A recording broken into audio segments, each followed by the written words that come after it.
How to fix account restriction issue on your Coinbase account. Hi everyone, welcome back to our channel. In this video, I'll be showing you the steps on how you can fix account restriction issue on your device.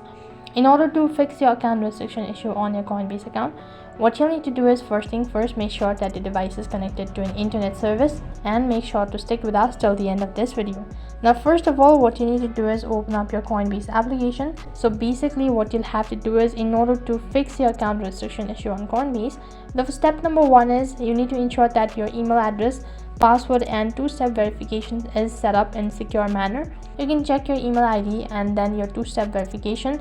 Make sure that you've enabled two-step verification in order to protect your account.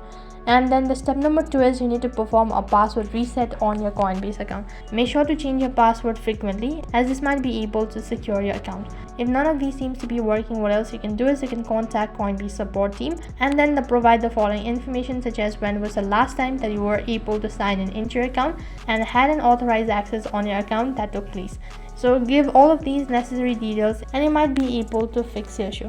In this way, you can fix account restriction issue on Coinbase. That is all for this video. I hope the video was helpful. Make sure to like, share and subscribe to our channel. Thank you for watching.